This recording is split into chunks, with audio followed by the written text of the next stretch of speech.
everyone, it's Cathy Zielske. Welcome back to my channel and the craft/dining room card scraps. Am I right, ladies and gentlemen? We have a lot of them. I keep a whole shelf of them. Today's card project shows you just one way you can make wonderful cards with your scraps. I've got a really festive holiday die that I will be using today, but you could use any word die cut at all to do this project. Plus, my best hack for getting them adhered to your card panel for an inlaid look. That card is coming up next.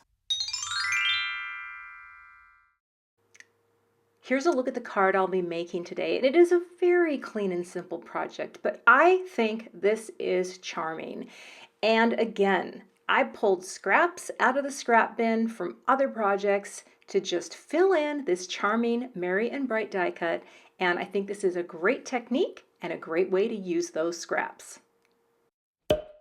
The star of this card is this merry and bright die from My Favorite Things. It does come with a little tiny die that cuts out little hats and little flame fills and other little doodads. And there are my scraps. I just went into the bin or slash shelf, it's not really a bin, and pulled them out. But here's my secret weapon. I love doing this. This is shipping label paper. And this is what I use to adhere all of my die cuts into the open spaces. I'll use a few other things as we go, so let's get started.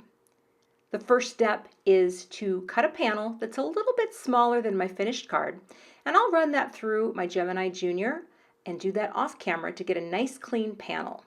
Once I have the panel cut, then I will position the merry and bright die, take a little low-tack tape, pop that down, and run that through the die cut machine. Now I have the panel that's going to hold all of my colorful, scrappy goodness. The merry and bright words are left behind, and I'll save everything here because I also can use those letters for another project, but I definitely need to reserve all of the fills to complete this project. I'll repeat the cuts with all of my scraps until I have everything cut out. Now for my secret hack. Label paper. I flip the panel over, pop on a piece of sticky label paper. I mean, it's not, the stickiest stuff in the world, but it is sticky enough to hold the dies in place. So I put it on the back. I love it because it's thin, it's not going to add any extra bulk to the card. And now when I flip it over, I have a little sticky area to pop in all of my die cut letters. And that's what I'm going to do. I'm just going to work in rainbow order, right? I'm not in the Roy side, I'm in G-Biv, green, blue, and violet. And these are great colors on the rainbow, right? You know they're gonna work. They follow an order.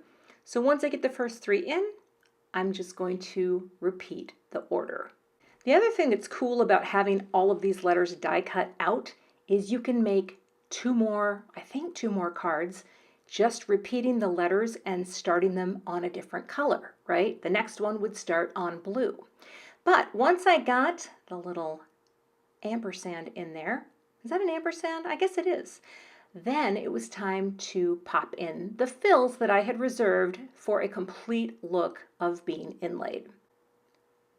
For the bright, I decided to skip the order a little bit because I didn't want to have an M and a B that were both green. I thought that would look a little odd, so I just jumped ahead and completed inlaying in order until I had merry and bright all filled in.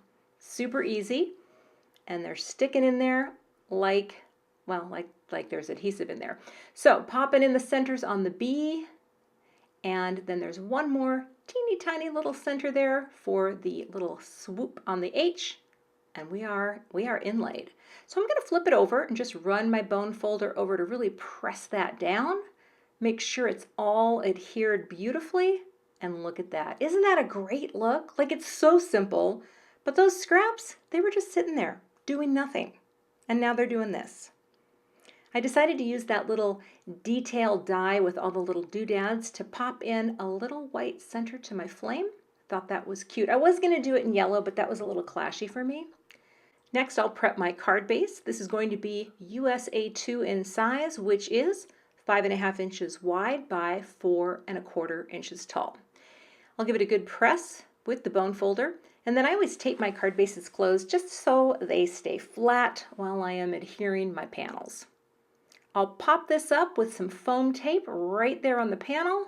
Oh, and that's it. I love it. It's so simple and clean, but yet it's got that inlaid look. And how cute is this? You could grab any matching envelope from any of the 3 colors for a fantastic envelope and card combo.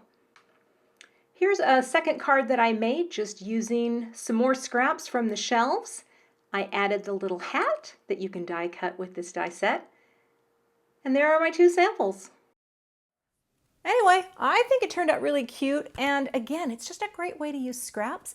Get a die cut that has a word, cut it out, fill it in for an inlaid look, and you have a great way to put those scraps to use. Thanks so much for watching today. I would love to have you become a subscriber to my YouTube channel. And if you do subscribe, be sure to hit the gray bell below the video so that you don't miss the next time I post. Here are a couple other videos that you might be interested in watching.